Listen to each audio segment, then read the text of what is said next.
everybody. Welcome back to The Beer Enthusiasts. We've been on a little bit of hiatus, but you are with us at episode 43 here on YouTube, and that's even after 35 episodes over on Instagram Live. I'm Chris Crow. I'm an advanced Cicerone. I'm fresh beer enthusiast on all social media stuff, and I'm here with Scott Fielder, the 29th Master Cicerone in the world, and vintage beer enthusiast on all things social media. And we're here to kind of start a new series. We've spent a lot of time thinking about which direction to take the channel in, especially in the wake of Scott becoming a Master Cicerone. And we have several really fun things in store for you. We're going through a bunch of different ideas, but this episode is the first in a series of interviewing as many Master Cicerones as we can. And what better place to start than interviewing the house Master Cicerone here at the Beer Enthusiasts headquarters. So that makes the beginning quite easy.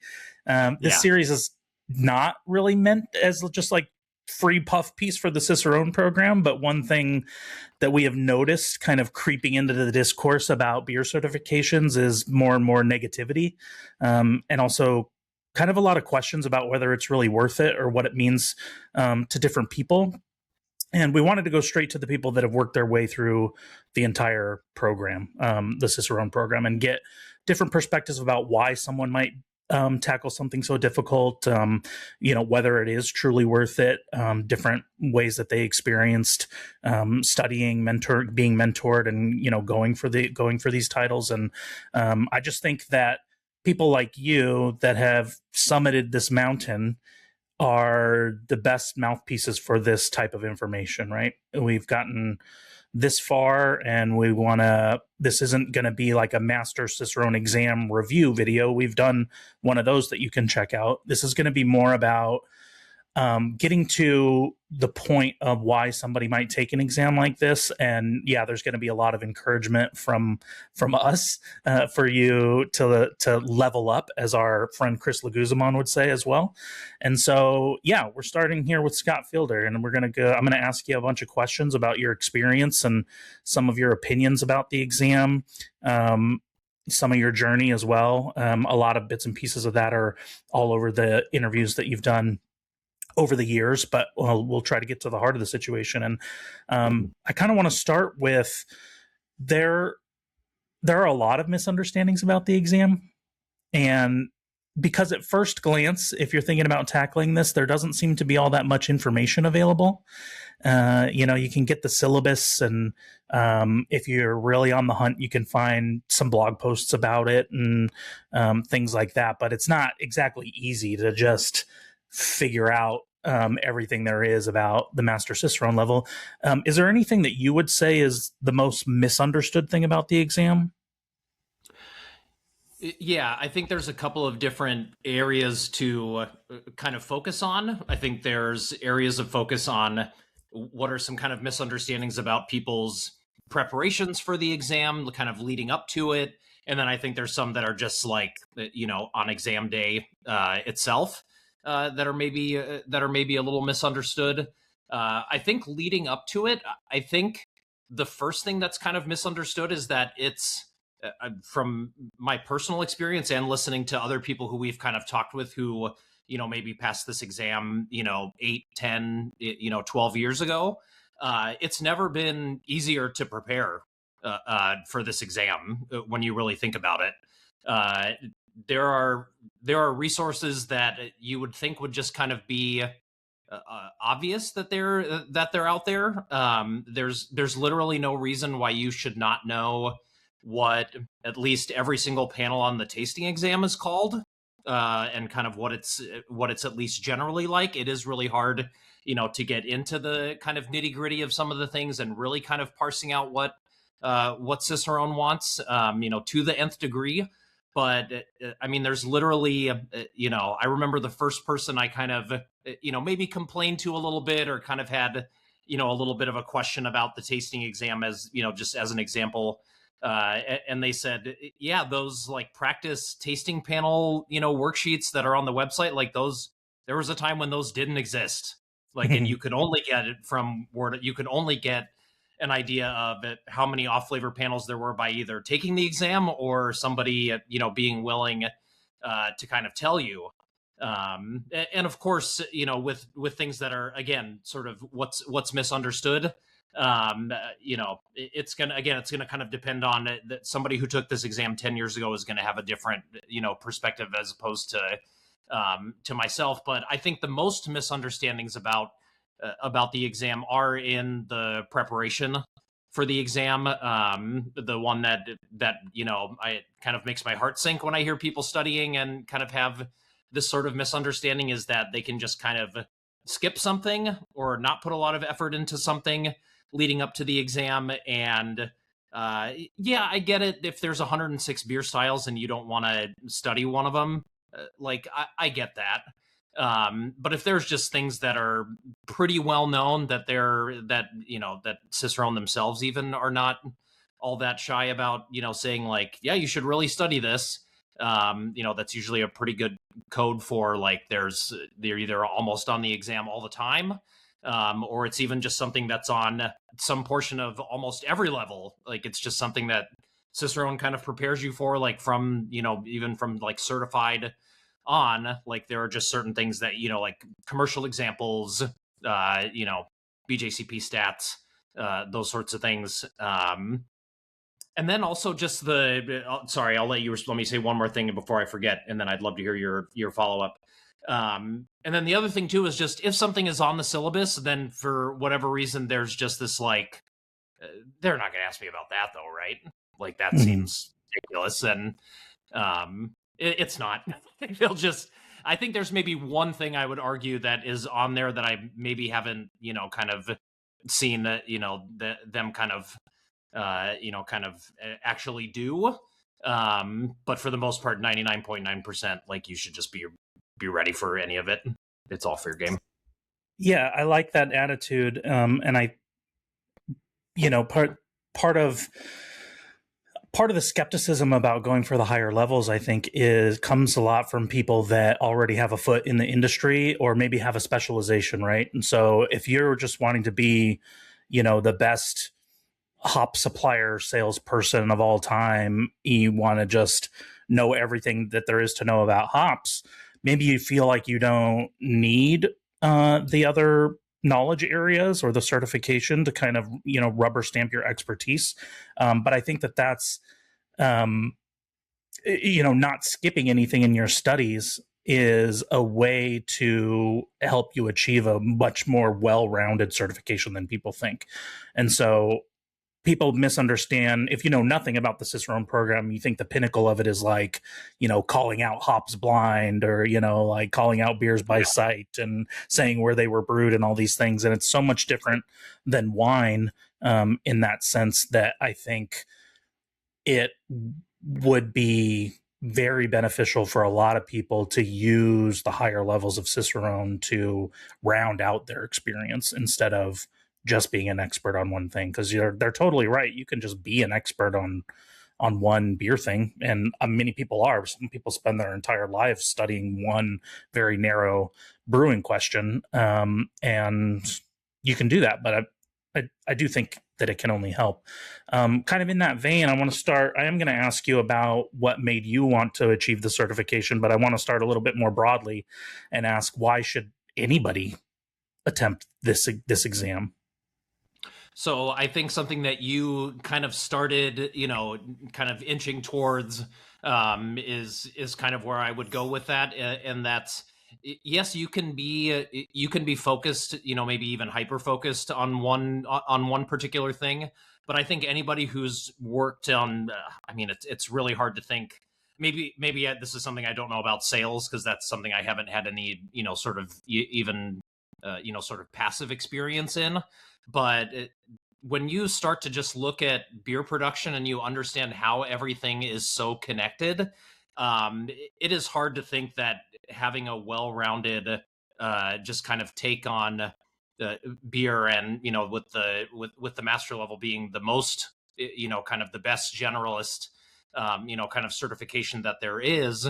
Yeah, even if you're a hop supplier, it's probably still going to help that you understand what styles are popular, If somebody says, "Can I use this to brew this style?"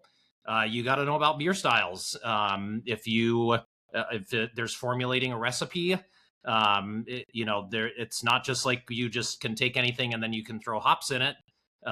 Yes, they can give you a bunch of specs about it, but at the end of the day, beer has to be made, and beer then has to be sold. And so when you have this sort of more general knowledge that you can even just have a little bit of a leg up on, or just a little bit of a deeper understanding, you're going to kind of stand out quite a bit. And I also think, just with the kind of pendulum kind of swinging and kind of correcting in the other direction, we're kind of past the beer kind of gold rush now, and we're kind of seeing everything kind of self-correct a little bit. I know a lot of people are kind of panicking, but this is, I think, from everything I've heard, this is just kind of normally what happens in industries that have a boom. There's going to be a period where it's just it's not that it's bad, it's just not as great as it used to be. And there's just, breweries just don't have the resources anymore to have a bunch of specialists and have an abundance of employees that they can pay. And so not only having some expertise, but even just knowing what are good resources to turn to. Starting working in the industry, just was pretty stunned about how many people still just would refer to decade or 20-year-old homebrewer blog posts to make decisions about commercial beer. That alone, even just working your way through the program, you're going to kind of see what are maybe some of the things that are being said that have been disproven. What are even some of the things, once you get to the higher levels, that are even in these books that are maybe even starting to become outdated. Some of the ingredient books that are on the reading list, they're starting to be 10, 15 years old. And a lot of these areas of study are getting a lot more attention, and there's new discoveries all the time. And so the fact that you're understanding how to stay on top of it, and then how that will help you to continue to stay on top of it, places that you continue to go to see what's being updated, what are the new trends, what are the new discoveries, how does that affect production, or how does that affect sales, etc. All of those things are just going to make you a more valuable employee wherever you're working. And I've definitely found that as well. And I would say, especially at the master level, where they just kind of really are, kind of pushing you and really finding out what is your baseline.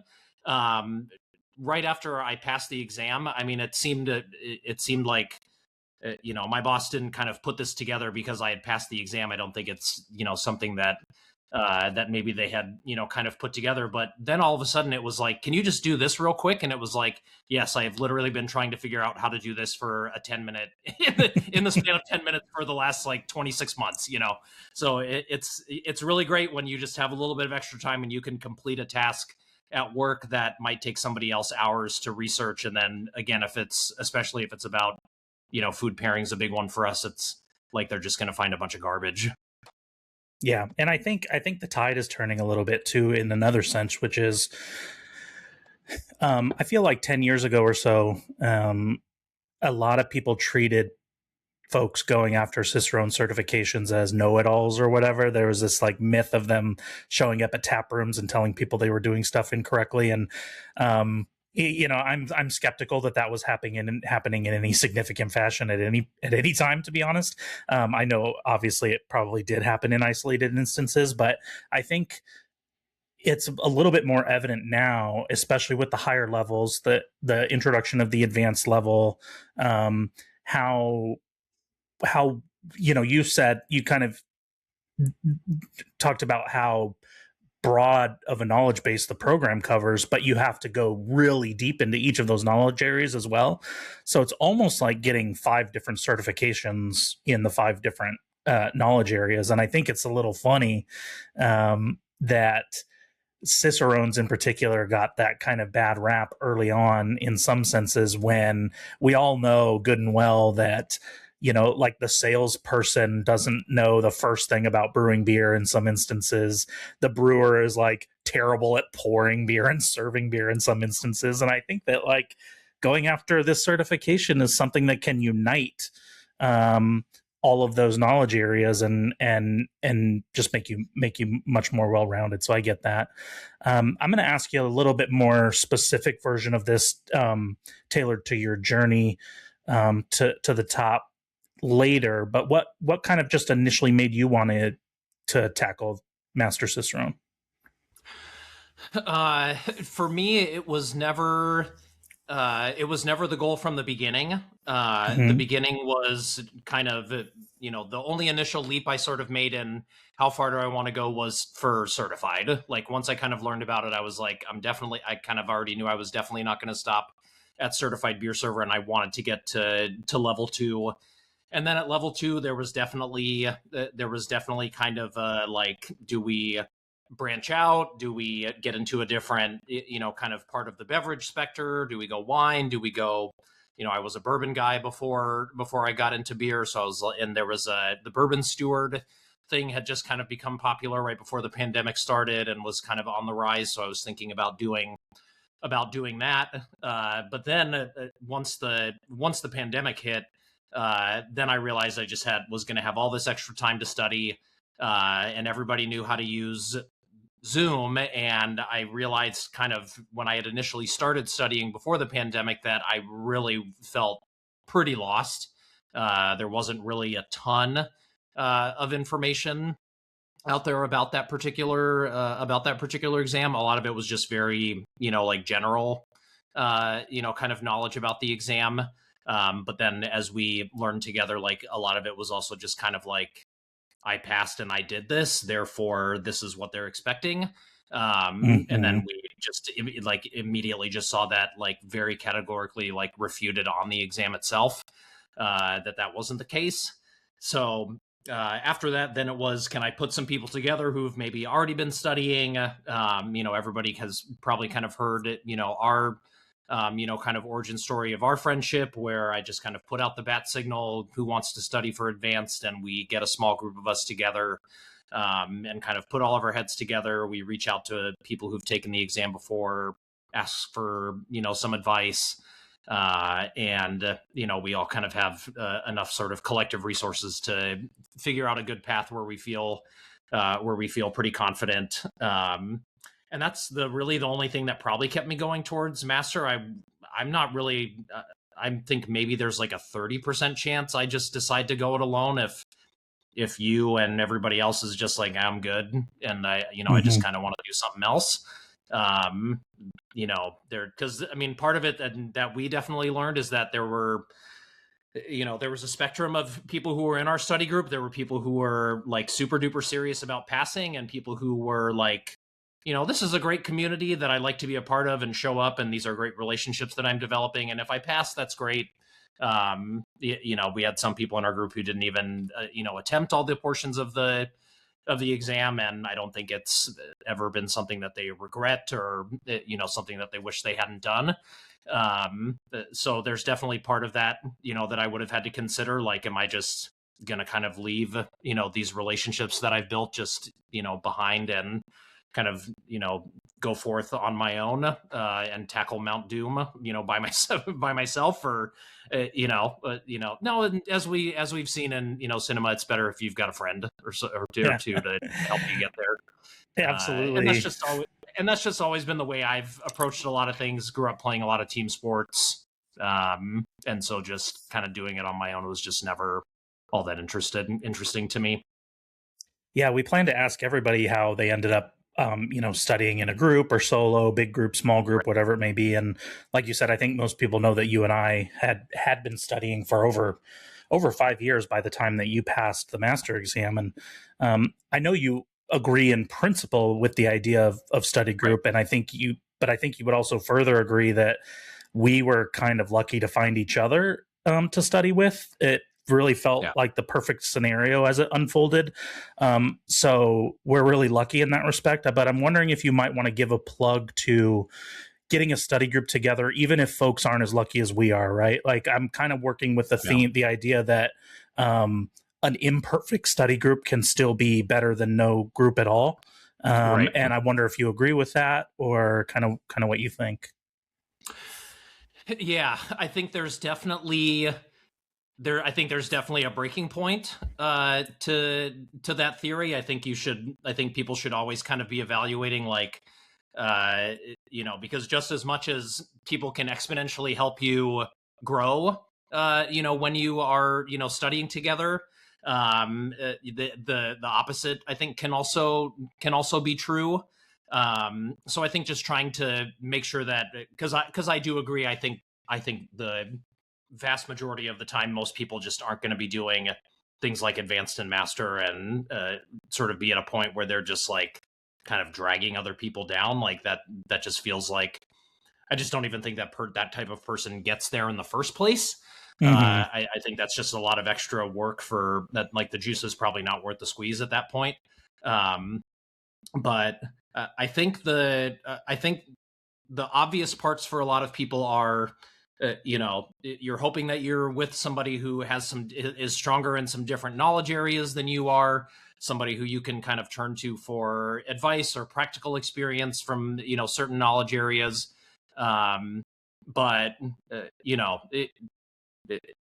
even as somebody who's passed, like, I still get that, like, sometimes you're going to have study group and the night's going to go fine, and you're just going to spend the last 15 to 20 minutes venting about how ridiculous this is. And it's nice just to have a place where you can all vent and do that, just as long as that is kind of the only purpose of that, and it doesn't sort of develop into this, like, sort of collective jaded, hatred, kind of towards the experience. I think that would just be the worst kind of thing, where you just put all this time and effort and resources into something, and then you just kind of end up resenting it and hating it. I would not wish that on anyone.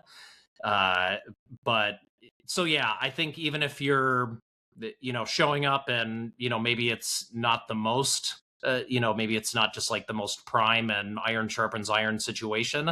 I think there just are some other benefits that just come with doing this in a communal space. And speaking for myself, I mean, I think uh, having some amount of group as an accountability barometer was like really important. So sometimes you're just not feeling it and you need a pick me up. You need the other person to just be like, no, I know this sucks, but like, let's talk about some water chemistry for 30 minutes and then I'll let you go, so it can be a little easier to let yourself down, but when you are responsible for somebody getting their oral exam practice in for the week and you're their proctor and you're the only person they can turn to, like, that can be a pretty strong motivator for people just to show up. One thing that you and I hear a lot, and I'm sure pretty much everybody that's gone or sat for the Master Cicerone exam has heard, is the version of the why question that's like, what are you getting out of this? Like, right. A lot of people think about becoming master sommelier and thinking there's like a line of people waiting to give you a job. It's kind of parroted in pop culture over and over and over. And that not being the case for Master Cicerone. It's not like you have job offers in your inbox the moment that you're done. How do you respond to that? How do you respond to somebody that's just like super skeptical about what am I getting out of this professionally and personally? Yeah, so I get that for some folks, like the ROI part of like, oh well, you're going to learn a lot. I think that's something we might hear from time to time as we kind of work through some of these interviews. I think that is like part of it that makes the journey great, and is one of the really incredible things that you get out of it. If that's the only thing you get out of it, I can certainly see why that might not be worth it to some people. But for me, it's just, even as somebody who's helped a lot of people achieve the advanced level, even just at that point, there are even a small number of people who are wondering about the ROI. And for me, it's just about a change and a shift in kind of the perspective. And it's just kind of, rather than some sort of outside entity coming in and making it worth it for you, it's what can you now go and do with the certification? I think we even might have casually asked this question to somebody who had, I think it was during our time when we were studying, and we kind of asked them what that was for them, and I think the example that they used was, if somebody writes a book and it says Advanced Cicerone on the back, like I might, they're like, I might kind of pause and see if somebody's read it, if it's worth it. But they just said if there's somebody if the author, is described as being a Master Cicerone, they're just going to pick up the book and they're going to read it. So they're whether that's a book, whether that's consulting, whether that's an educational course that you want to put together, it's just going to open more doors. Beer judging, it doesn't even have to be professional.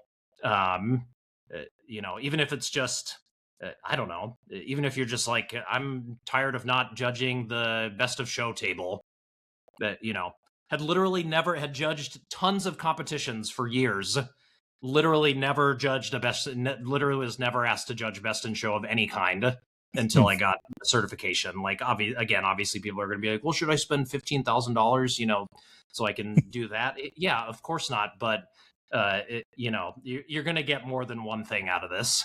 And the other thing that was fascinating too, and I think I couldn't remember when I did my interview with Barry from Cicerone about exam tactics. I think it was just maybe something where maybe it's because we chatted afterwards, or it was part of the conversation that maybe wasn't as relevant. But he's somebody who I didn't realize was really connected he's a certified sommelier, if I'm not mistaken. And he said the people lining up to give you a job when you pass Master Sommelier is a myth. Right. He said most of the people, and I was stunned. I was like, really? I was like, that's not how it's portrayed to the public. And he's like, well, obviously, like, they want people to keep taking the exam. And I was like, all right, yeah, that's fair. But he said it's mostly people who do that and have 15, 20 years experience already in the wine world. And that's so he's like, yeah, that does happen for people who pass, but it's like there's a lot of other things that come with that. So that's like, Garrett Oliver's saying that beer is better than wine in so many instances, but wine's got a better marketing team. Yeah, that's exactly it, right? That's exactly it. Yeah. Yeah.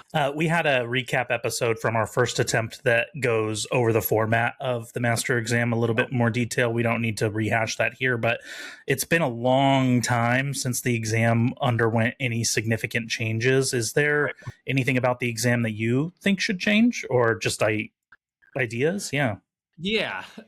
I think the one everybody's I think I'm just gonna touch on it because I think it's the one that everybody's kind of hoping to get a lot of people's takes on, is whether they should move to the essays being typed as opposed to handwritten.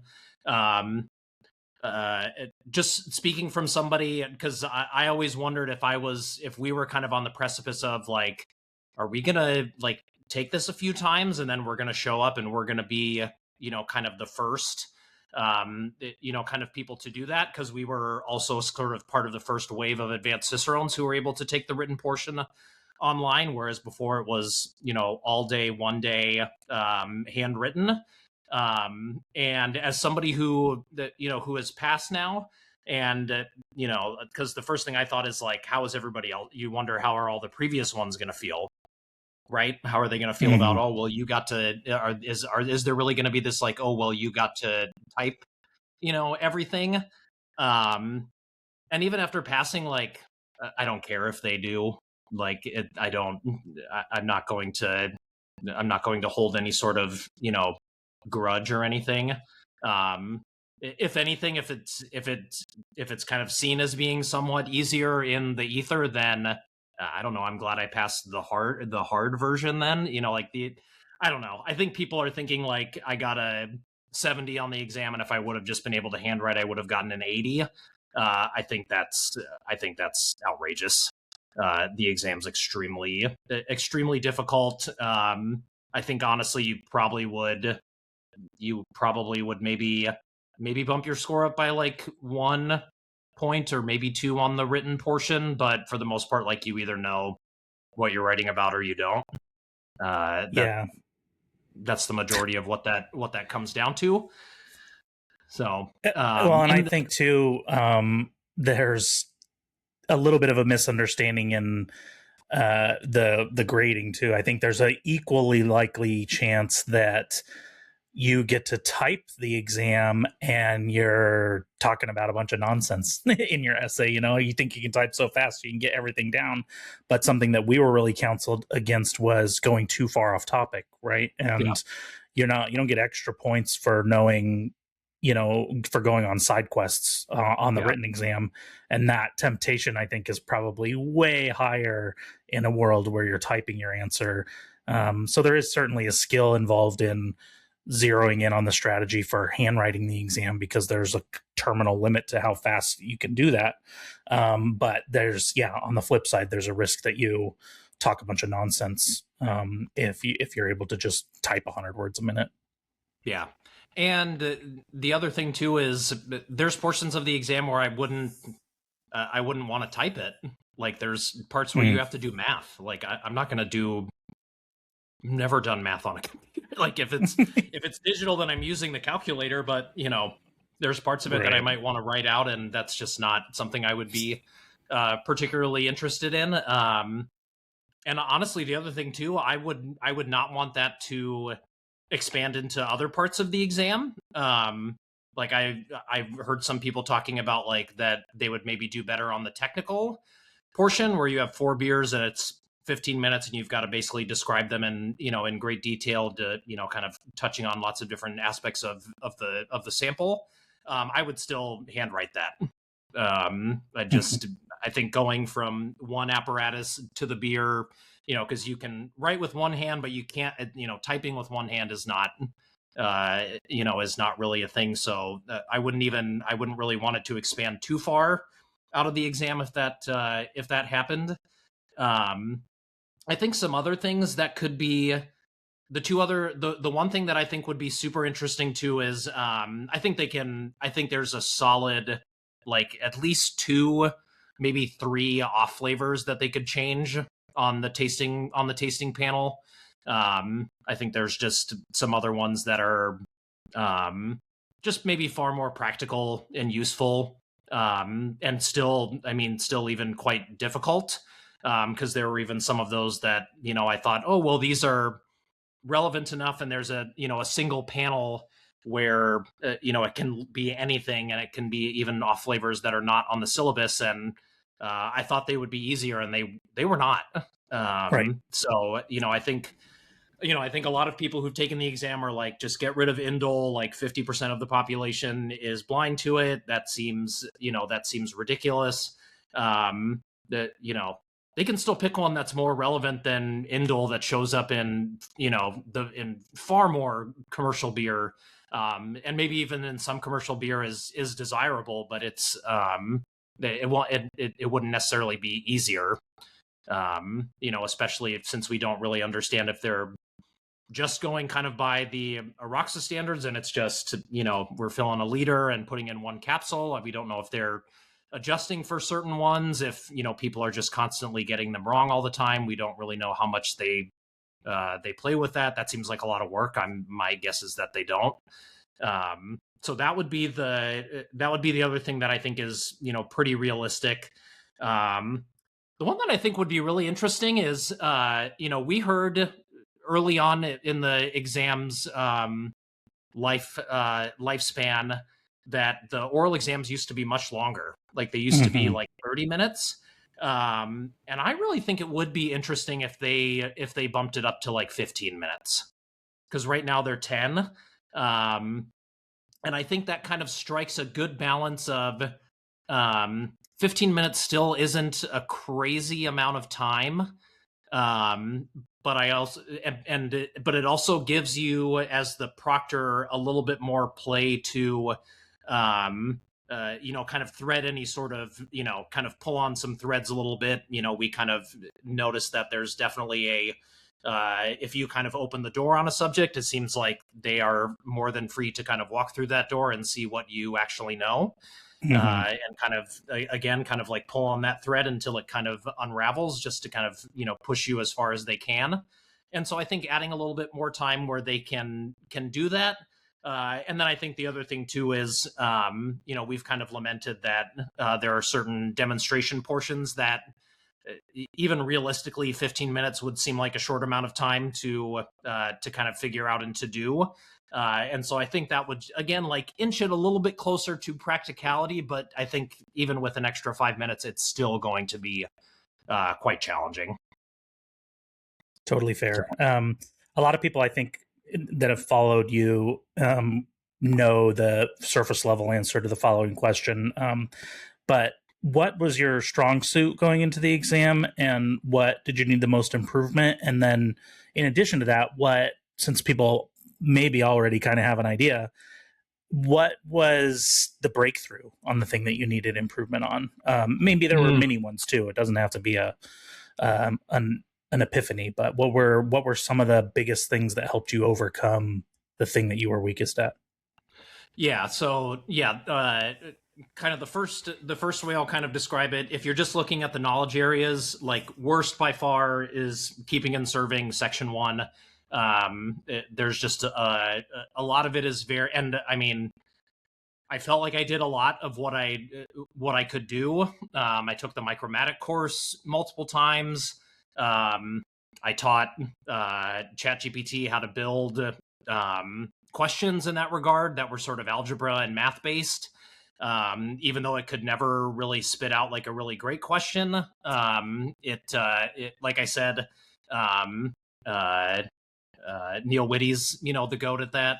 There's, if ChatGPT is artificial intelligence, we can, when it comes to draft systems, we can say, I don't know what AI for Neil would be called, authentic intelligence or something like that, non-artificial. But even just having to, I think the big breakthrough for me in that experience, and it was something that I was doing in another aspect of my professional career, was really kind of in that moment, that was the understanding of how powerful it was, that even if you don't understand something super well and you do consider it to be one of your weak points, trying to teach it to someone or something, that really, it didn't like propel me from, like, when I was getting like terrible score my first time. I mean, I don't think I even broke like 60 or 65 on most of that stuff.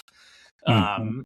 But even just breaking through from that into something that's a little bit more um, respectable, and to the point where maybe if I overperformed in a couple of other places by enough that it could, kind of help me to squeak by. That ended up being enough. Um, and then with the other knowledge areas, I would say process and ingredients and beer and food pairing were probably in the kind of next tier. Would kind of feel like it would, maybe kind of depend on the subject or the day, or just how much experience I had had with the dish in regards to food pairing. But either one of those could be, kind of fourth or third place. And then I think it was pretty firmly like styles was number two, and then like beer flavor recognition, and just off flavors and that sort of thing were always a strong suit. That was one thing that I always lamented going into it, was you just don't get you just get more essays on the stuff that's not graded on the tasting exam. And a lot of the tasting exam is, it's all flavor recognition of various kinds. Some of it fits into beer styles, some of it fits into, flavor compounds, but that was by far the thing that I was the strongest at. And then with styles, close second, because honestly, styles would probably be tied for first or maybe first if I was really good at commercial, like if I was as good as you when it came to commercial examples. then I think styles would have just felt like a breeze. Um, but thankfully, stats was always something that came relatively. I mean, I think I put a lot of time into it, so that's part of it. But I guess I just didn't hate it as much as other people, did. Right. So yeah, that's kind of and so that kind of that kind of turned out to be the case on that day, because I think for just the overall keeping and serving section, I think I passed the exam and I think I was at like a 70 or a 71 for that Right. section, but it was like 89 for styles, 89 for beer and food, 90 for brewing, and then I think for the flavor compound stuff on the written, I think it was like 97 or 98. And then thankfully the tasting exam is just worth, less of the overall score. Like I did a little bit worse than I did the first year, 82 as opposed to 86, but I had just bumped up the written score so much that all those other areas that I did super well in kind of helped with that. But yeah, I would say that was the big kind of light bulb moment was honestly just figuring out a way where it felt like I was tangibly moving the needle on keeping and serving. Like I think that was the thing. I felt like it wasn't that I wasn't putting in the time. It's not that the effort wasn't there. It just wasn't, what I was doing wasn't effective. And so it was being very fortunate that through Beer Scholar, teaching people who knew a lot more, like having, 2 or 3 of the, 50, 60 students that I ended up teaching in my, my time there, having some draft professionals that I could reach out to. And of course, students are great, at asking questions. So got to, really kind of like, get, kind of asked a lot about those things and really having to force myself to come up with an answer on the spot. And them just kind of exposing some weak points and, kind of helping me to kind of solidify that information. Yeah, I would say even if you don't feel like you're the greatest expert at the subject, find a way to teach it. That was kind of the breakthrough. Well, I think it's a good lesson because there are two main reasons separate from the content of the Master Cicerone exam that make it very, very difficult. And one is just the bar is higher. You have to get an 85. Previous versions of the exam, or previous levels of the exam, excuse me, the minimum passing score is a little bit lower. But then super underrated difficult part of the exam is you don't get to bank any of the scores, right? You could score a 95 on the oral exams and you got to take that sucker again if you don't pass. You got to pass it all when it's game time, and it doesn't matter how well you did before. So yeah, I think fighting through and really improving on the areas that you're not so good at helps to insulate you from wasting some stuff you're really good at, right? You overperform on one part of the exam and it doesn't count for anything if you don't pass. Yeah. So we do plan on asking every interviewee their thoughts on some specific pieces of advice. One of those being, we heard a lot, just sign up for the exam because you're not going to pass your first time anyway. And we've talked about this before on the channel as what we thought is some of the worst advice that we heard. So I know your feelings on that. But we also know a little bit more about your preparation based on our story of like seeking out mentorship, doing some kind of like internships and lots of other different draft courses and the Aroxa course and things like that. So I kind of want to morph this version of a question we're going to ask everybody to you to ask, what would you tell somebody to think about or consider if they were thinking, the next exam is in 5 months and they're like, Scott, should I take it this year or should I wait? I mean, what are the first couple of things you're going to ask them to help make that determination? How long have you been actually gathering information and studying? again, because uh, kind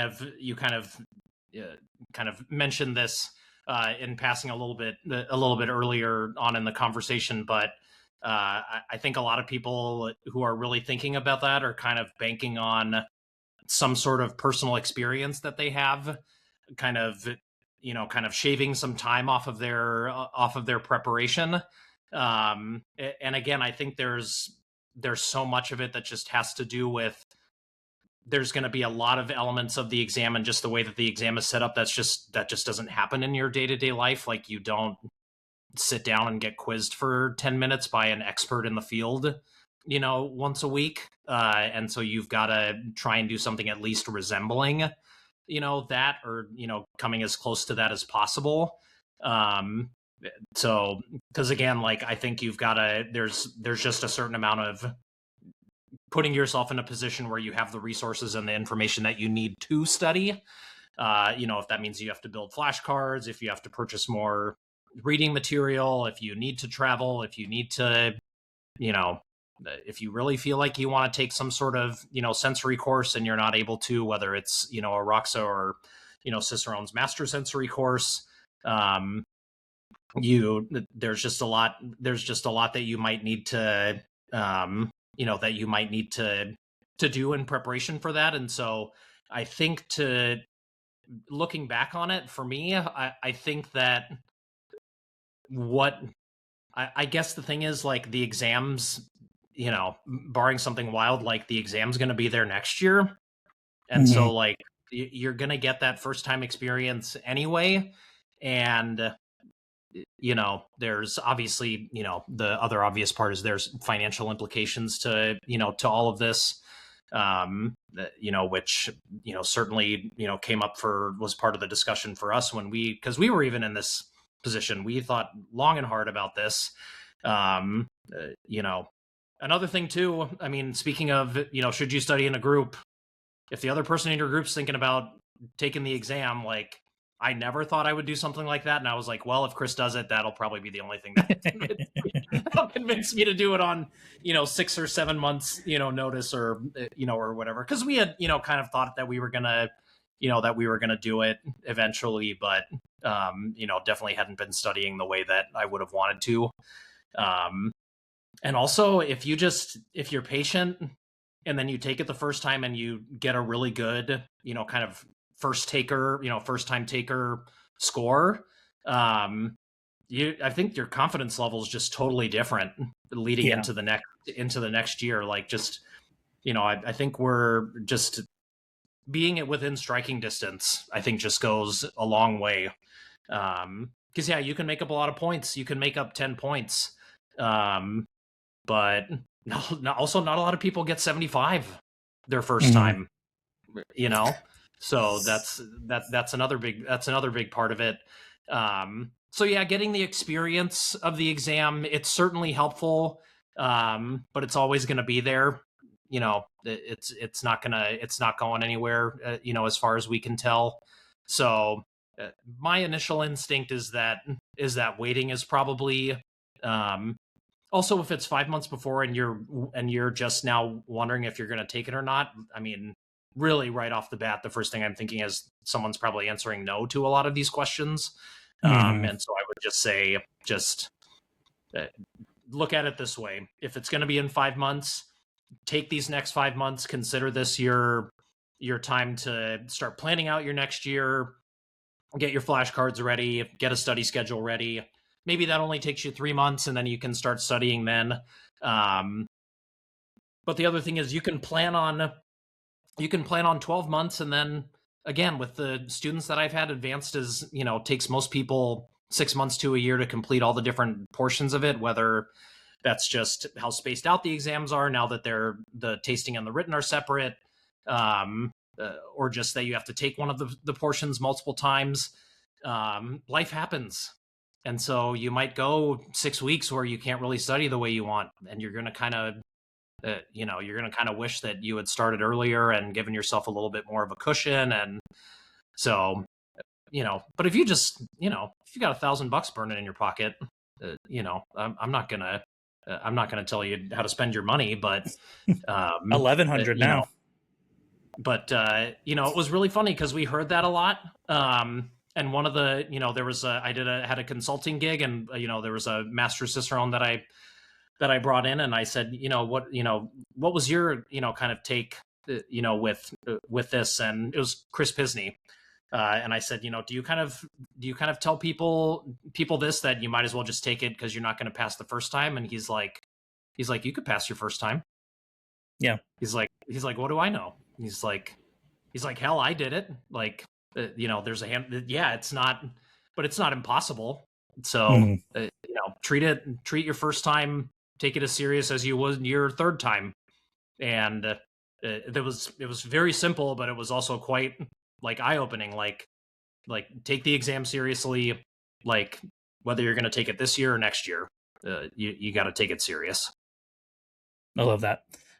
So to me, you're kind of the first enthusiast to get Master Cicerone. It's kind of a new era. Can you talk a little bit about what that means to you as somebody that started with these certifications before ever working in the beer industry at all, Yeah. and also subsequently somebody that achieved every level on a pretty accelerated timeline, my Mhm. friend. Yeah. Yeah, no, that's fair.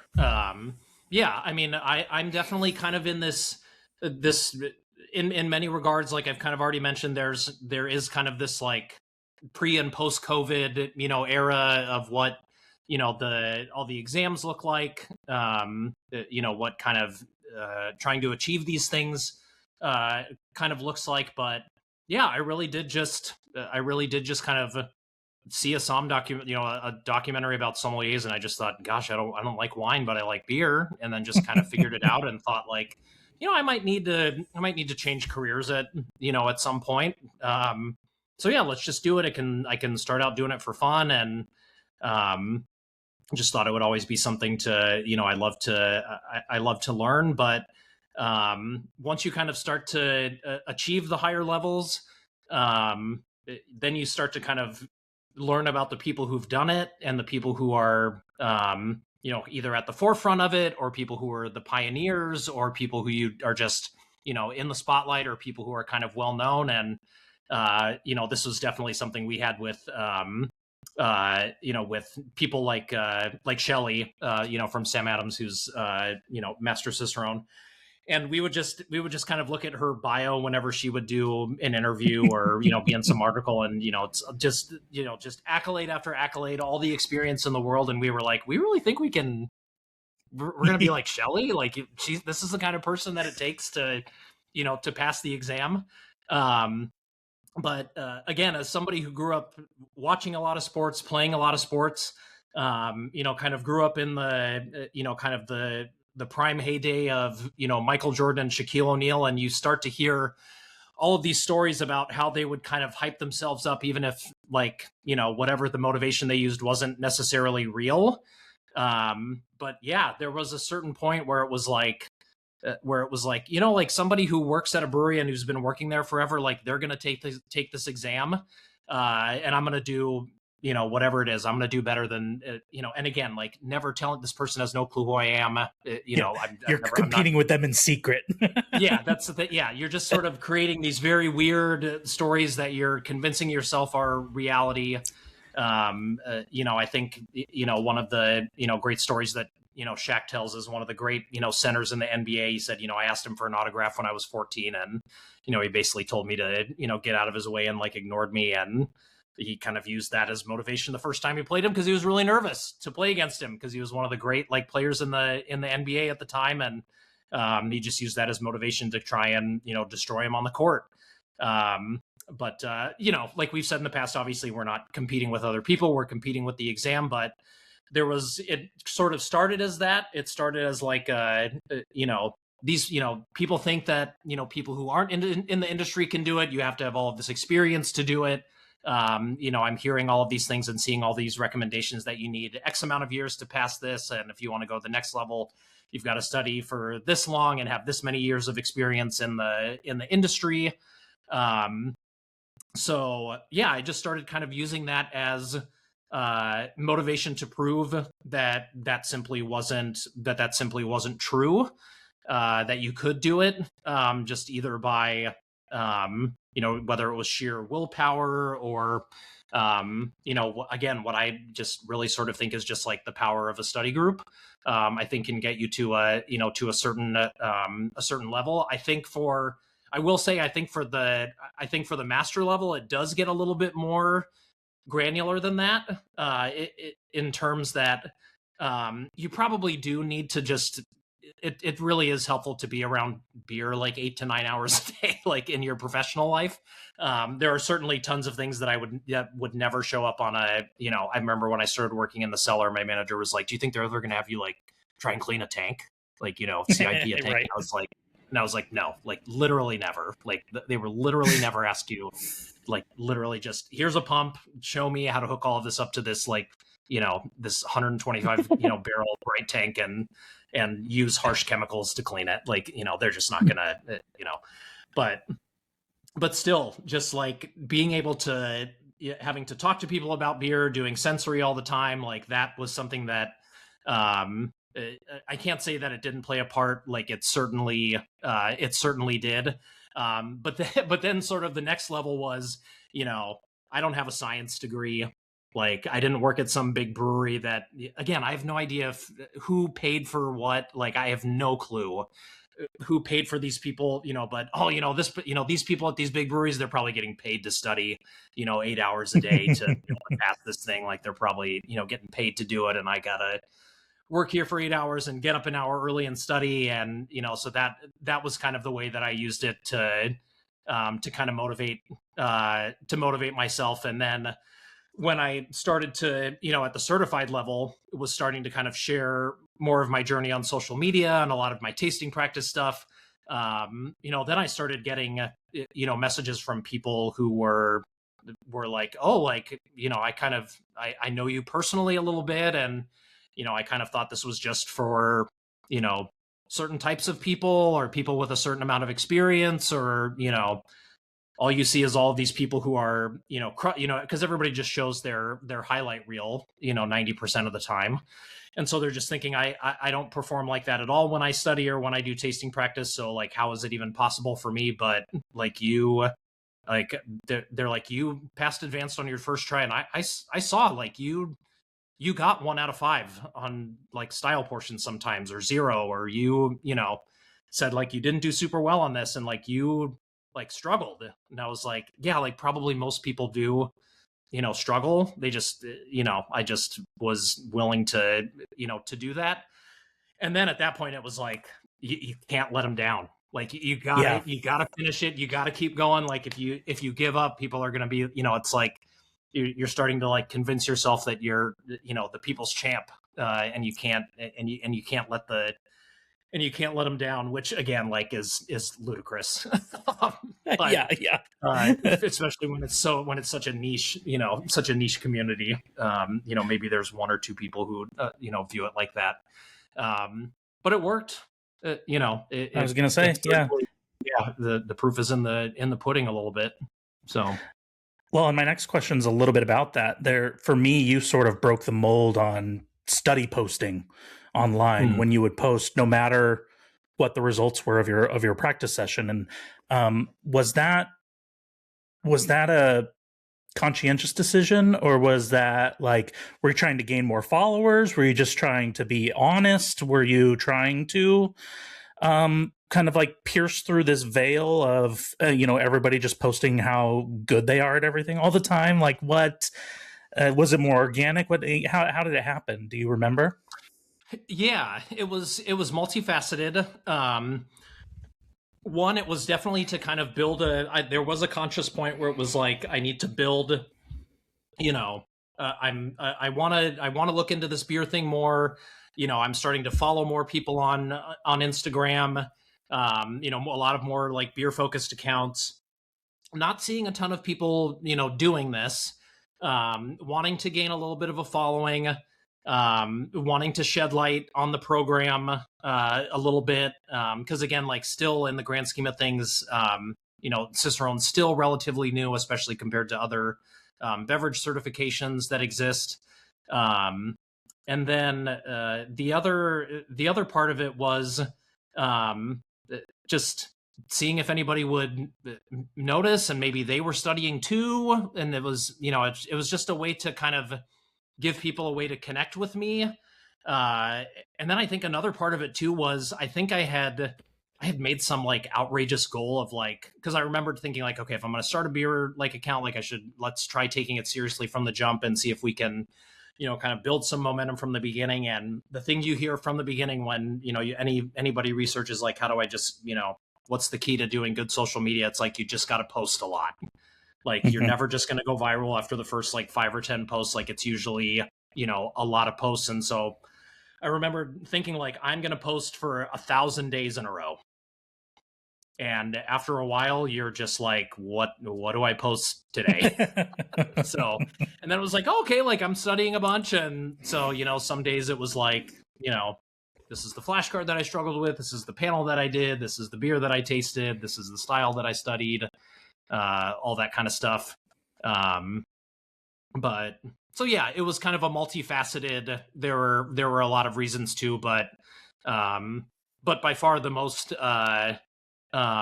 enjoyable and impactful ones were, like people just seeing somebody struggle and that giving them, kind of just a sense of what reality is actually like and what people actually are going through.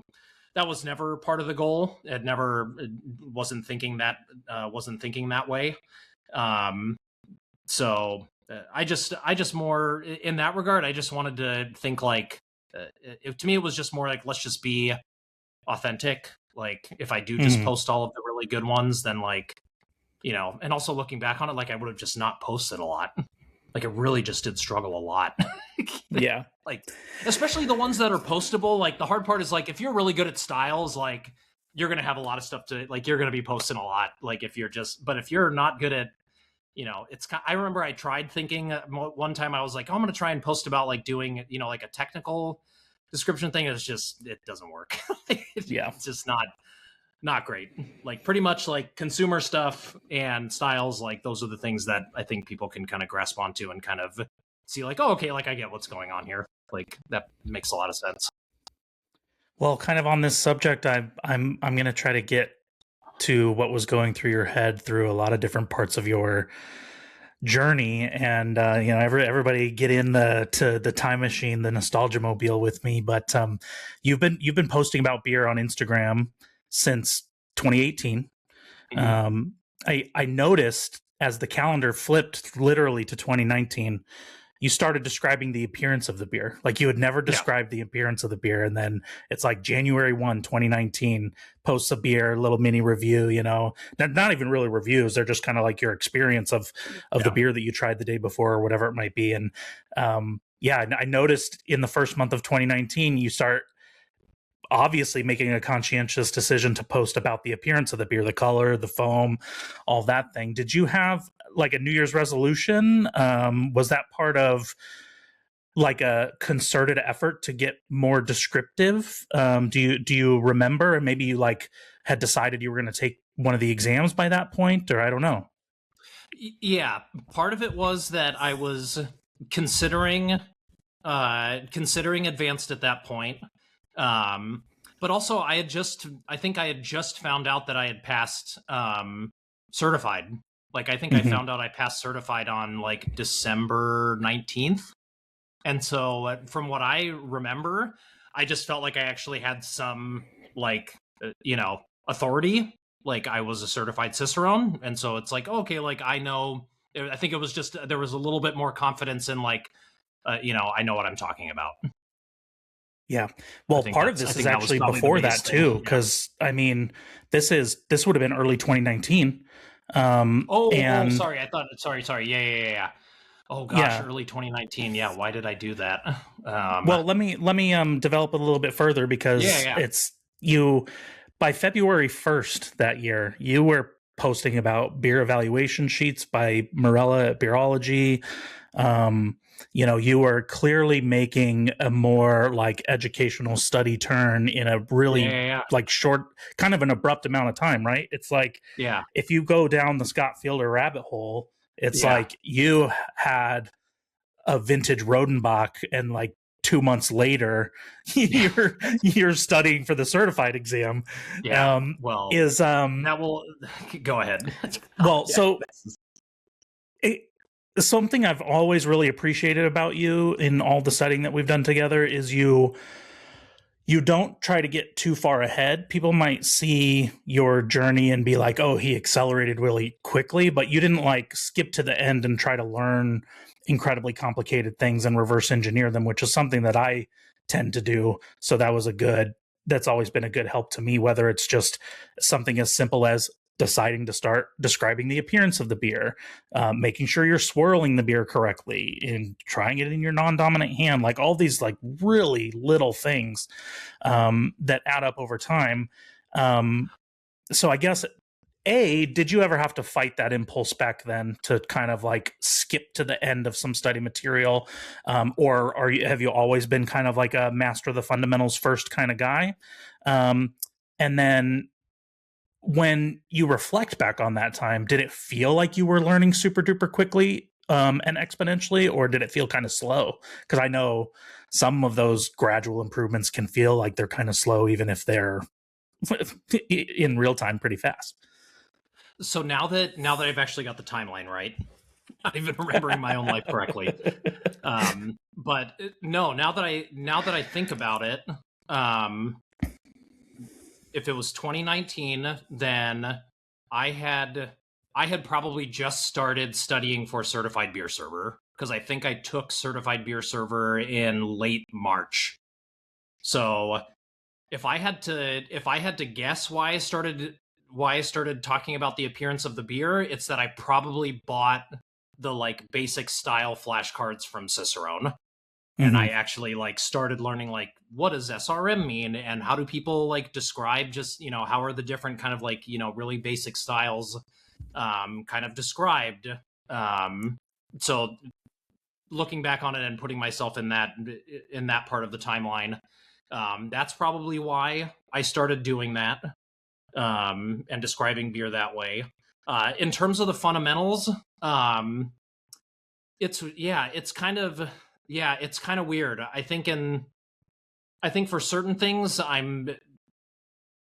don't know maybe why beer is a little bit different, or it's something I'd have to really dig into a little bit. But there are definitely either the extremes that I either live on. It's either like the fundamentals are like everything and you can't totally rush through this, or like what do I need to read the directions for? Like I can figure Right. this out, that sort of thing. Um, so if I had to guess, now that I'm giving this some serious thought, it's probably just how I was sort of raised academically, and just how I went through and did school. That you just kind of learn the foundational things, and then you kind of are working your way, your way through it. I also think I just didn't really like. I didn't know anybody else who was really doing it, and so I didn't feel like I needed to catch up either. Like I wasn't part Yeah. of a group where I was like, "Wow, I'm real behind," and so like Mm-hmm. I just don't want to sound dumb, and so like yeah, maybe I'll try and figure out what some of these things are, but not kind of really totally get what I'm talking about, but I can at least sound like it. But I wasn't really in any sort of like I wasn't really like. I mean, I think at that point, like there was maybe like a bottle share group that I was going to like pretty Mm-hmm. regularly, like once every couple of months. But even then, that was just I was just getting started doing that, and so like I really didn't have anybody who was uh, like all of my like I had all of my kind of like my friend group and my family, and I didn't really have a lot of like beer people that I spent a lot of time with. So I really don't think there was really anything for me to kind of compare myself to. So maybe that's probably why I had to pick something. That makes sense. I have a little interlude question, which is Yeah. kind of on the subject of bottle shares. You something I love about you is even as you've gone back to the classics and obviously learned an incredible detail about them, you've maintained your love of the bottle share, and kind of the hard to get beer or the really exquisite beer. On your page, on your Instagram page, you're getting consistent beer mail by February of 2019. Oh yeah, big Um, time. do you have any remaining great white whales? Oh yeah, there's definitely a couple. I mean, and I'm thinking like these would be like these are white whales that I would still think are actually like attainable. Mhm. Like yeah, sure. Like I'd love to try a bottle of Cantillon Don Quixote. Like that would be great. But Probably not going to happen. that's yeah, but that's absurd. I'll just have to be like in the right place at the right time. Um, Side project Corey King, he has made some pretty special beers in honor, I believe, of like the I can't remember if it's the birth of his children or just like special like like birthdays for his children, but OWK and MJK are the initials for two of his children, and those are both, from what I've heard, are just especially like batch one of both of those are what I've heard are just those are absolutely incredible beers and are sought after by many people. And also to me, I think there's also just really good standouts for that there can be these really rare or really, really popular or sought after beers that use like very interesting techniques. Like if memory serves, like MJK is bottled still. It's like totally uncarbonated, which I think is just a heavily underexplored aspect of beer that I think would be super duper interesting. So yeah, I mean, for lots of side project beers in that realm, I believe there's also a variant. You and I both have a very a great fondness for Cantillon Saint Lampanus, but there is a variant that I cannot remember the name of. But I think they've only made like one or two of the like vintage variants of those. Gosh, I can't remember what it's going to drive me nuts if I can't figure out what it's called. But Grand Cru, Saint Lampanus Grand Cru, I think is what it's called. And it's like the same exact label, but it's got like this kind of strip that has kind of like these hollowed out like white letters, I think, that say Grand Cru. And it's, I don't even remember what's special about the variant, but they just haven't made a ton of it. I don't know, I'll throw another one out that was recent that like would be really cool. It was like the base version of this beer was one I was trying to, like, I think there was even a point where I was trying to get like the entire vertical of it, and then just kind of gave up. But Lost Abbey just came out with Duck Duck Creek, so first kind of like offshoot like fruited version of Duck Duck Goose. I'm staring at that, reminded me because I'm staring at an old bottle in the cellar from where I sit. But yeah, that one's come out, and I'm super jealous that there are people who are just getting bottles of 3 of those from Lost Abbey shipped to their door. But yeah, and I'm sure there's more that I could think of, but those are some of the ones that stand out. All right, well, hop back in the vintage beer enthusiast nostalgia mobile with me, and so we're still in 2019, my guy, and like in March you post St. Bernardus wit beer. It's like the first classic style beer that you post on your page, and then shortly after that you're posting Fuller's London Porter with a tri-tip dinner. By April 8th you post your first blind tasting practice panel for your certified Cicerone exam attempt, and then before the end of April you're already on your 7th practice panel, and your best yet, I might add, getting 3 out of 4. Nice. But that's notable to me because you say at the end of that post that you're not just looking forward to exploring new to you classic styles, but you're looking forward to mastering them.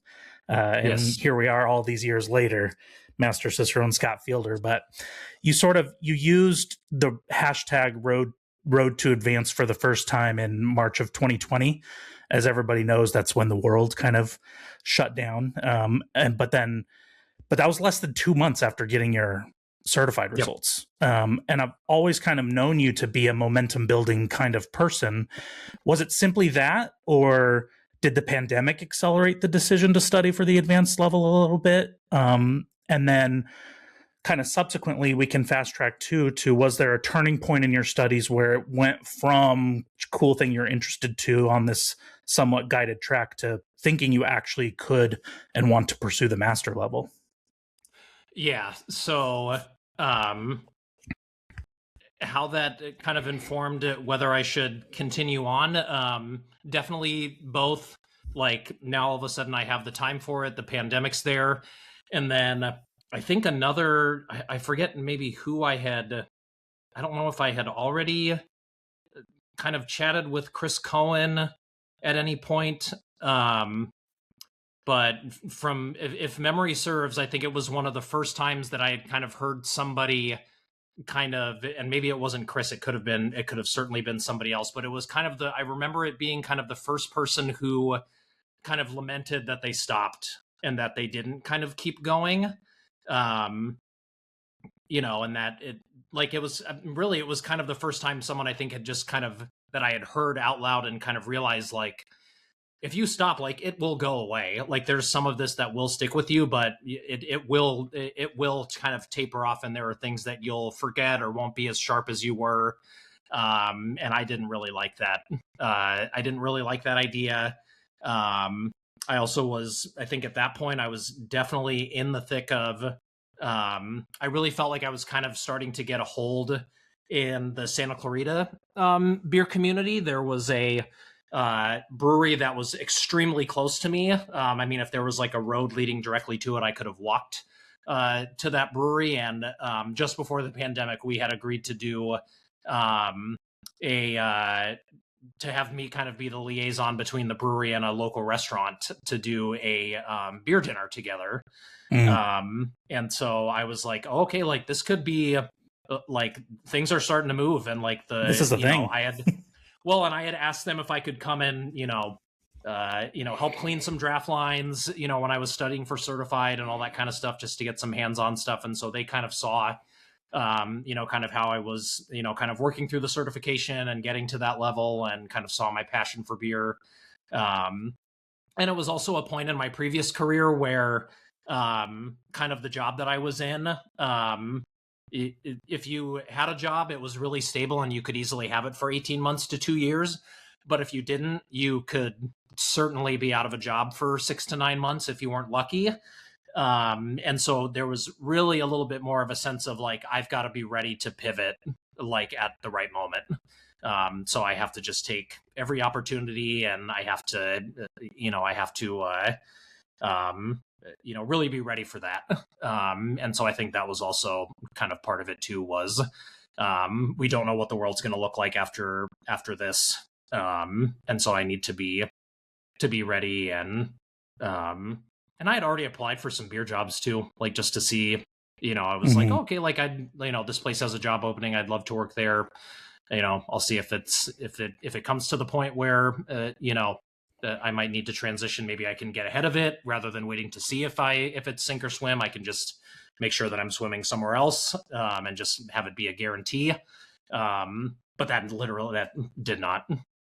There is one brewery that probably has a like cover letter from certified beer server to advanced. Like Right. they like, you can track my journey through the program with like the 5 or 6, like, no, I'm going to be taking the, certified beer server. Okay, I passed certified beer server, but I'm signed up for certified, and now I've gotten certified. I'm signing up for advanced. Okay, I passed advanced. Like, you still want to give me, would you like to actually respond and interview me maybe?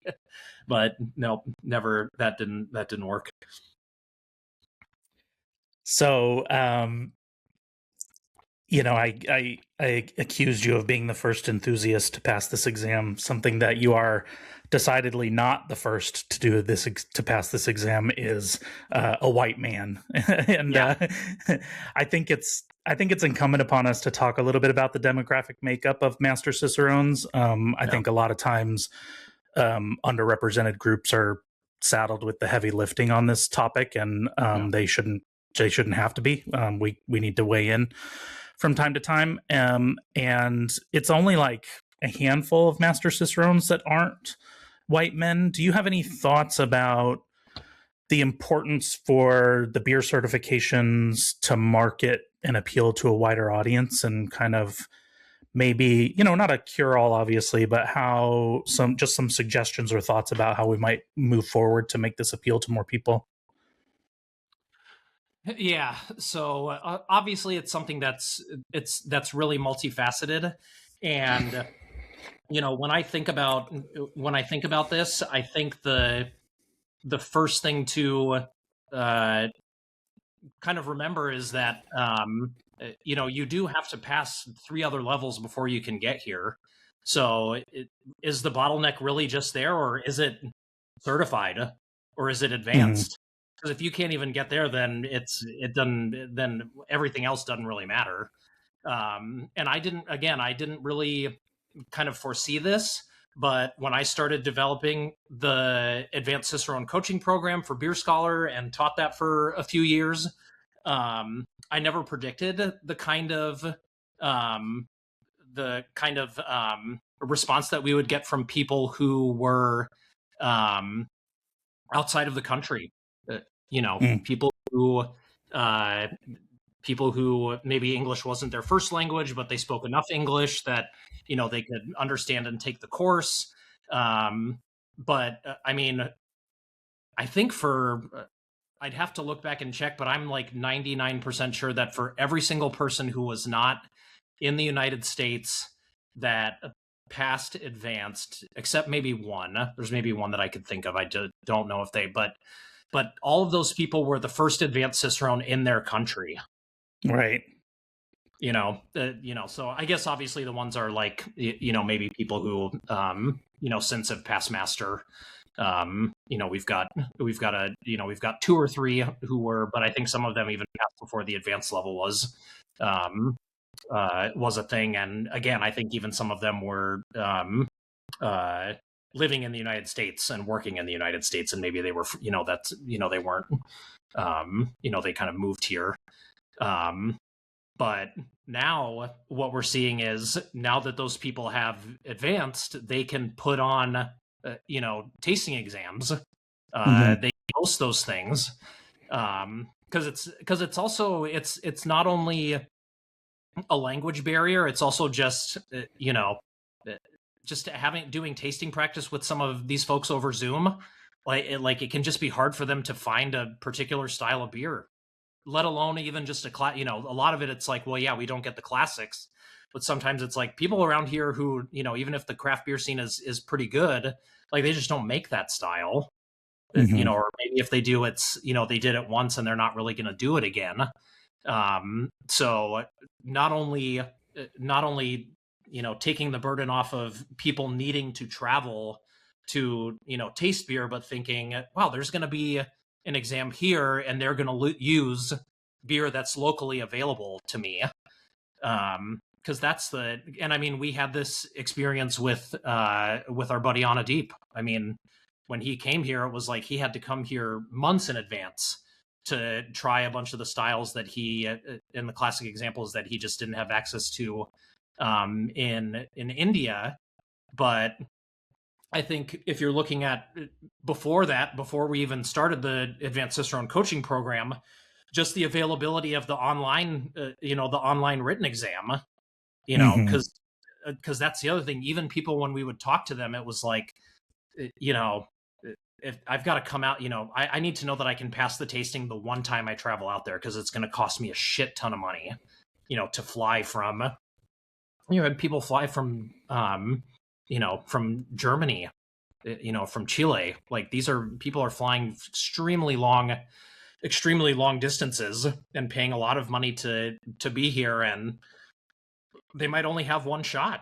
It might just be the only chance that they get, and what that then ultimately does, and which is really the most important thing to not having this just slowly continue to just ubiquitously be kind of like this old boys club, um, is just it's just that there's now representation.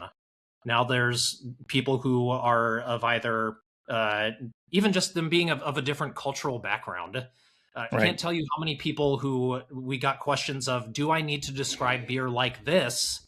And clearly code for basically, do I need to say this like an American?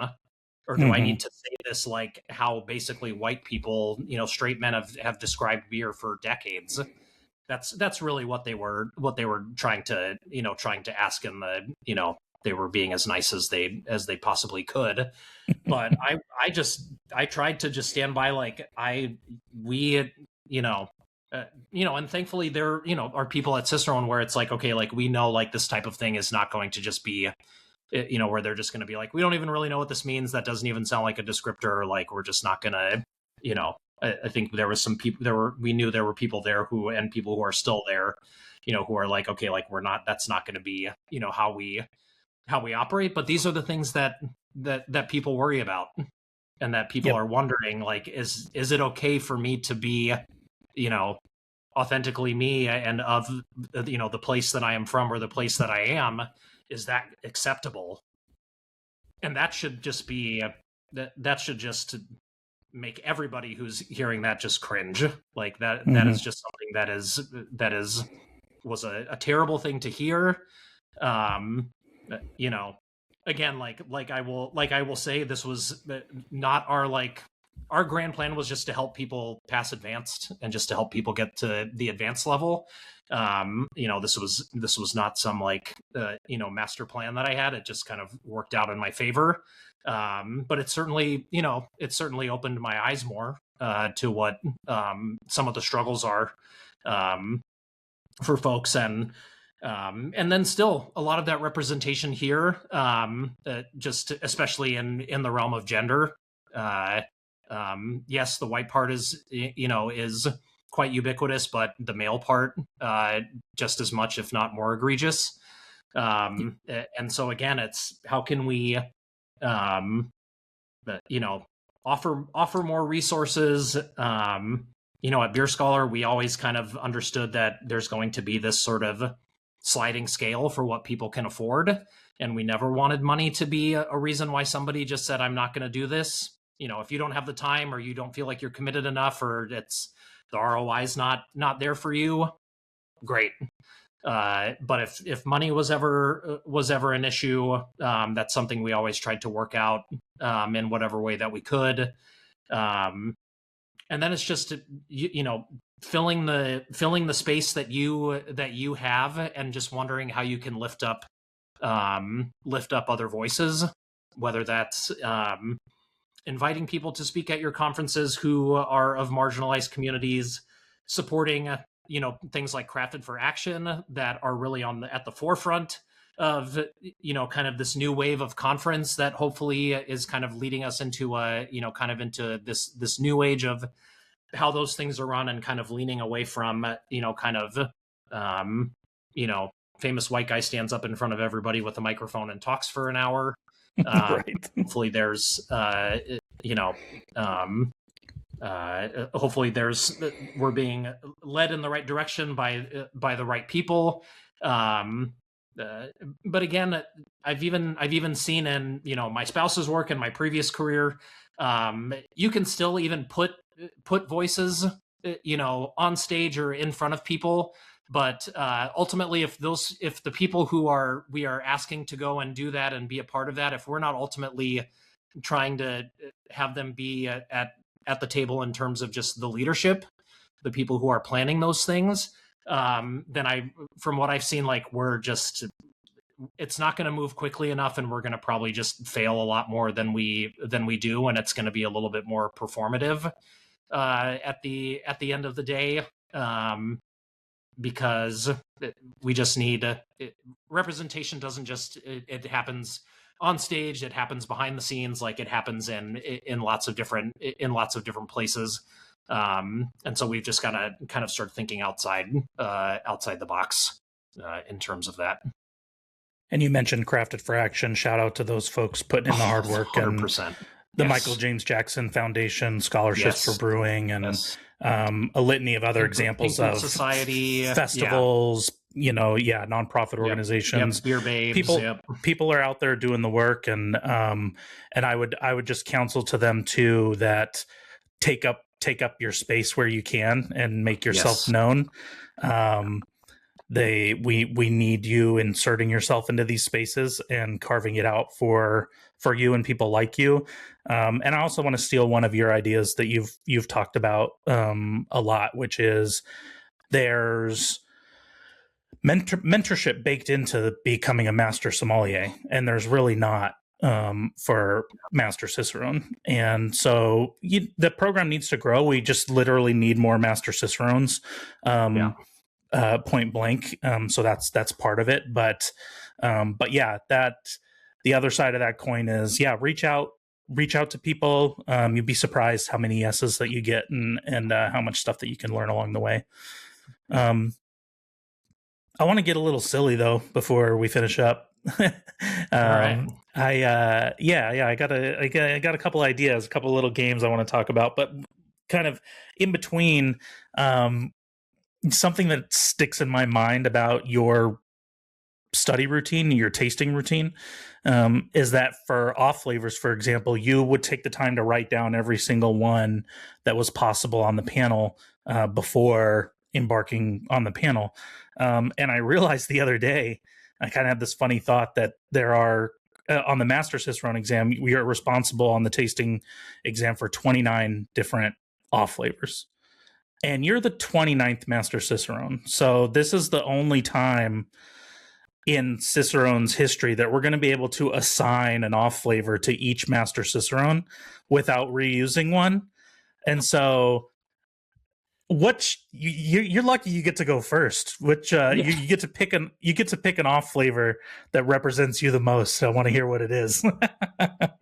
Oh my gosh, that represents me the most. It could represent a failure, a positive, something funny. I'm gonna go with something that's kind of related to something that my spouse always likes to bring up, especially when we're kind of in new spaces where we don't know people, or maybe when people are getting to meet me for the first time. Because I'm definitely somebody where, especially with my wife's job, like when we're kind of in that space together, and a part of that community, people will say, "Oh, your husband's like a really quiet guy and he doesn't really talk a whole lot." And she's like, "This is not the place to experience like who he really is. There's like a certain, kind of way that maybe we're supposed to act, or, kind of how, he's, he understands this is my job. And so he's trying not to, kind of be the loud, boisterous person." And then once, I think a lot of the times, like also once people really get to know me, then they kind of see a different, side of me. So in the honor of and being experienced in different ways from different people, I'll choose acetaldehyde. So I'll choose acetaldehyde. I'll take that one. So many different ways to experience both. It was going to be left over with indole, like just.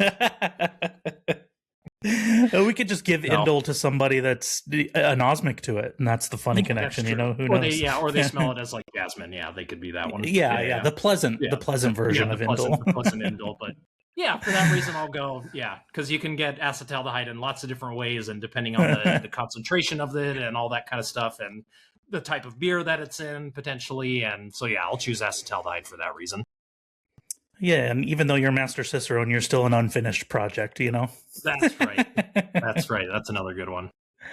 All right, I've got, I want to, folks have probably seen versions of this game online where I want you to rank 5 things without knowing what's coming next, okay? But they're all underrated beer things, okay? So you rank it 1 if you think it's the most severely underrated, just like how are people missing this? Rank 5 if is probably like it's pretty close to properly rated, but it's probably still a little underrated. All right, okay. So you ready? First one, the perfect sharp pour of rice lager. Jeez. Wow. The perfect sharp pour. Man, if you would have asked me this like 6 months ago, I would have had probably a totally different answer. But now that I've like poured it 100 times, I'm gonna put that at. Man, it's tough because I've watched this a lot, and so I don't know how you're gonna kind of approach like how you're gonna throw them at me. So I'm leaning between 2 and 3. So I'm gonna play it safe. I'm gonna put that at number 3. It's definitely not. It's definitely not 5. It doesn't feel. There's too much to come for it to be number 1. So I'm gonna play it safe, and I'm gonna put that at 3. Okay, what about fruited stout? All right, I'm glad I didn't put sharp pour at number 2. So fruited, I'm gonna put that one of the first beers I ever waited.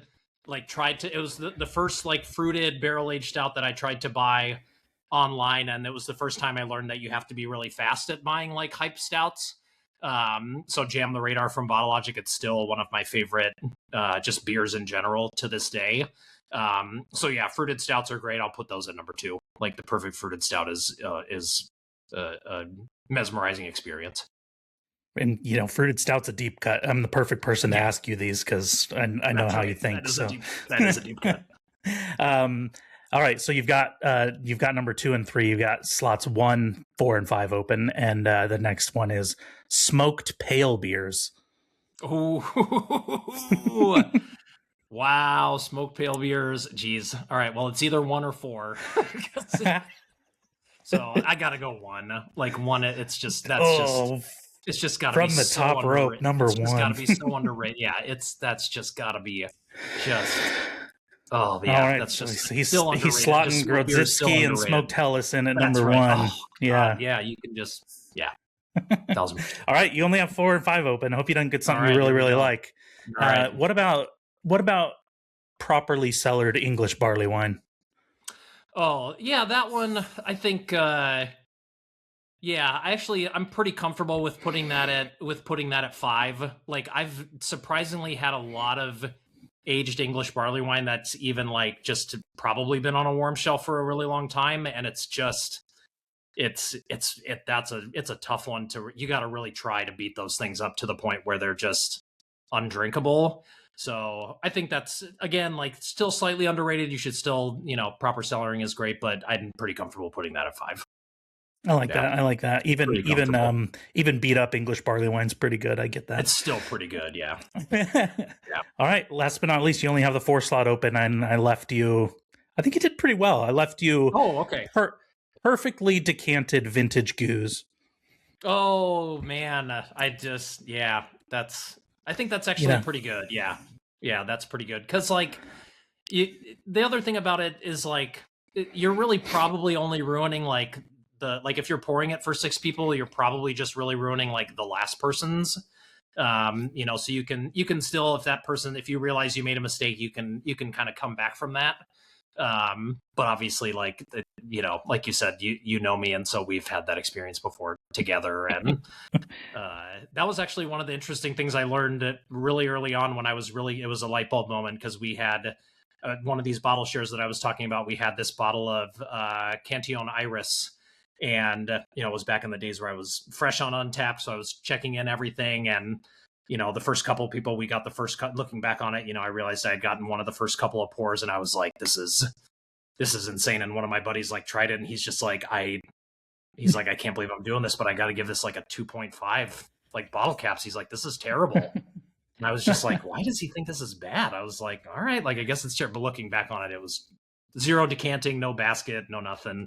And I just had the dregs. Like, oh yeah, we kind of started at this end of the table and ended with him. And then I asked him, I'm like, do you have pictures of that from way back in the day? He's like scrolling back through his phone, and it was super hazy. And we were like, yeah, that's probably what happened. Well, if I could have guessed how you were going to rank them, if you knew all the categories, it would have been pretty close to this. So I think you did pretty well. Oh, nice. Nice. Yeah. So that's pretty much it. But knowing you as well as I do, I know that there's certainly a part of you that misses the study grind. 100%. You guys have been nice enough to have me back a couple of times, and I miss it. There's definitely part of it that you miss it a little bit. It is, people have said, like, even people who've taken, we've taken the exam with them a couple of times, who have were even taking it before we started, they just said and they were so right, that there's just kind of something addicting about it. And I totally see why that's true.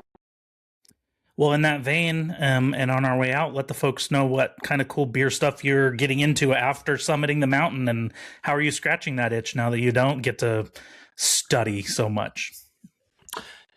Yeah, I mean, we've got a ton of stuff going on. We're trying to put together some proposals to try and speak at a the craft beer education summit. I know I butchered that name, so sorry, Rachel and Olo, but yeah, an education summit that's happening next year.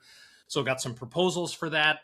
Where if anybody's not following either, or well, if you're not following either of us or this account, you should. But also, at your service, we've got another event coming up in July, so be on the lookout for that.